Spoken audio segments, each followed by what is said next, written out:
अस्सलाम वालेकुम नाज़रीन, मिल्ली वॉइस के खुसूस बुलेटिन आलमी शबरोज़ में आपका खैर मक़दम है। मैं अब्दुल वहाब।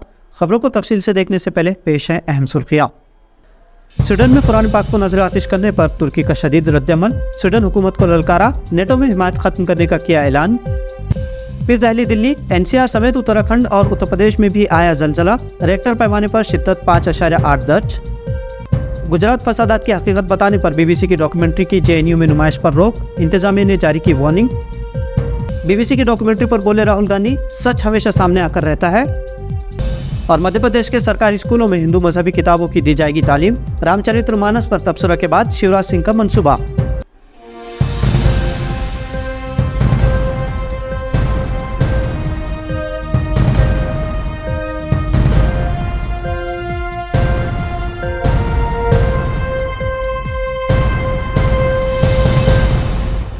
स्वीडन में कुरान पाक को नजर आतिश करने पर तुर्क सदर रजब तैयब एर्दोगान ने अपने शदीद रद्दअमल का इजहार किया है। उन्होंने कहा है कि अगर स्वीडन मुसलमानों के मजहबी अकायद का एहतराम नहीं करती तो तुर्की की जानिब से उसे नेटो में कोई हिमायत नहीं मिलेगी। स्वीडन के दारुल हुकूमत स्टॉकहोम में तुर्क सफारत खाने के सामने डेनमार्क के इंतहाई दाएं बाजू के इंतहा पसंद पार्टी के रहनुमा रासमुस पाल्डोआन की जानिब से कुरान पाक को नजर आतिश किया गया था। इस पर सख्त रद्दअमल का इजहार करते हुए एर्दोगान ने स्वीडन को ललकारा है। इधर एक बार फिर दिल्ली NCR में जलजले के झटके महसूस किए गए। ये जलजला दोपहर तकरीबन 2:30 बजे महसूस किया गया और कुछ इलाकों में तो लोग घबराकर घरों से बाहर भी निकल आए। जलजले के ये झटके सिर्फ दिल्ली NCR में ही नहीं महसूस किए गए बल्कि उत्तराखंड और उत्तर प्रदेश में भी महसूस हुए। मीडिया रिपोर्ट्स के मुताबिक उत्तराखंड के जोशीमठ और रामनगर में जलजले से जब जमीन दहली तो लोगों में खौफ व दहशत का माहौल हो गया। उत्तर प्रदेश के संभल, मुरादाबाद, अमरोहा, रामपुर और लखनऊ में भी जलजले के झटके साफ महसूस किए गए। कई मकामात पर लोग घरों से बाहर निकल आए और एक हलचल देखने को मिली। शाहजहांपुर में भी जलजले का झटका महसूस किया गया। जलजले की शिद्दत रेक्टर पैमाने पर 5.8 दर्ज की गई। इस जलजले का मरकज नेपाल बताया जा रहा है, जिसकी गहराई जमीन के अंदर 10 किलोमीटर नीचे थी। JNU इंतजामिया ने आज तलबा के ग्रुप से कहा है कि वो वज़ीर आज़म नरेंद्र मोदी की BBC की मुतनाज़ा डॉक्यूमेंट्री फिल्म की नुमाइश मनसूख कर दे। यहाँ के तलबा ने BBC की डॉक्यूमेंट्री इंडिया द मोदी कोशिश की नुमाइश का मनसूबा बनाया था। यूनिवर्सिटी इंतजामिया ने एक बयान में बताया है कि डॉक्यूमेंट्री देखने इससे कोई पेश की इजाज़त नहीं ली गई है।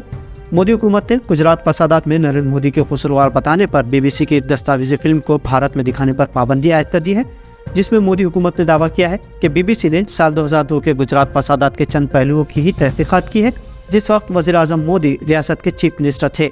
अब JNU के तलबा ने पाबंदी के खिलाफ जब डॉक्यूमेंट्री देखने का मनसूबा बनाया तो JNU इंतजामिया ने कहा है कि इससे यूनिवर्सिटी में अमन मुतासिर हो सकता है। राहुल गांधी की भारत जोड़ो यात्रा इस वक्त जम्मू कश्मीर में जारी है। इस दौरान सहाफ़ियों ने BBC की डॉक्यूमेंट्री पर उनसे सवाल किया, जिस पर राहुल गांधी ने कहा कि सच्चाई को छुपाया नहीं जा सकता, सच हमेशा सामने आकर ही रहता है। गुजरात फसादात में मोदी के मुलविस होने पर BBC की डॉक्यूमेंट्री से जुड़े सवाल का जवाब देते हुए हालांकि राहुल गांधी ने नरेंद्र मोदी का नाम नहीं लिया, लेकिन ये ज़रूर कहा कि आप पाबंदी लगा सकते हैं, आप प्रेस को दबा सकते हैं, आप इदारों को कंट्रोल कर सकते हैं, आप CBI, ED वगैरह का इस्तेमाल कर सकते हैं, लेकिन सच तो हमेशा सच होता है। सच्चाई में एक तरह की चमक होती है और इसे बाहर आने की पूरी आदत है। लिहाजा कोई भी पाबंदी, जबर और खौफजदा करने की कोशिश सच को लोगों के सामने आने से रोक नहीं सकती। रामचरितमानस के बारे में समाजवादी पार्टी लीडर स्वामी प्रसाद मौर्य ने इल्ज़ाम आयद किया था कि इस किताब के चंद हिस्से जात पात की बुनियाद पर समाज के एक बड़े हिस्से की तौहीन है और इस पर पाबंदी आयद की जानी चाहिए। इस तबसरे के पस मंज़र में मध्य प्रदेश के वज़ीर आला शिवराज सिंह चौहान ने कहा कि सरकारी स्कूलों में तलबा को हिंदू मजहबी किताबों से तालीम दी जाएगी और इन काबिल एहतराम किताबों की तौहीन करने की कोशिश करने वालों के खिलाफ सख्त कार्रवाई की जाएगी।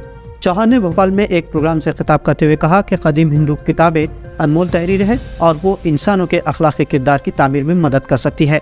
उन्होंने कहा कि रामायण, महाभारत, वेद और भगवद गीता अनमोल मजहबी किताबें हैं, इसलिए दीगर मज़ाबिन के साथ साथ मध्य प्रदेश के सरकारी स्कूलों में इन मजहबी किताबों की भी तालीम दी जाएगी। गुजरात के मोरबी पुल हादसा, जिसमें 135 लोग मारे गए थे, इस पुल से जुड़े दस्तावेजात न होने की बात मोरबी म्यूनिसिपल कॉरपोरेशन ने कही है। दरअसल गुजरात हुकूमत ने मोरबी म्यूनिसिपल कॉरपोरेशन को वजह बताओ नोटिस जारी किया था, जिसमें पूछा गया था कि पुल हादसे को लेकर म्यूनिसिपलिटी को तहलील क्यों नहीं किया जाना चाहिए। इस नोटिस के जवाब में म्यूनिसिपलिटी ने अपने पास मोरबी मामले से जुड़े दस्तावेजात न होने की बात कही है। मोरबी म्यूनिसिपलिटी ने गुजरात हुकूमत से गुजारिश की है कि कस्बे में कुछ माह पहले एक पुल गिरने के हादसे की तफ्तीश के लिए खुसूसी जांच टीम यानी SIT के जरिए जब्त किए गए दस्तावेजों को लौटा दिया जाए, ताकि वो हुकूमत के जरिए जारी वजह बताओ नोटिस का जवाब दे सके। तो नाज़रीन, ये थी मिल्ली वॉइस की भारत और दुनिया से मुख्तसर लेकिन मुनफरिद और अहम तरीन खबरों को शेयर करते हुए मिल्ली वॉइस चैनल को सब्सक्राइब करना ना भूलिए। अब अब्दुल वहाब को इजाज़त दीजिए। अल्लाह हाफ़िज़।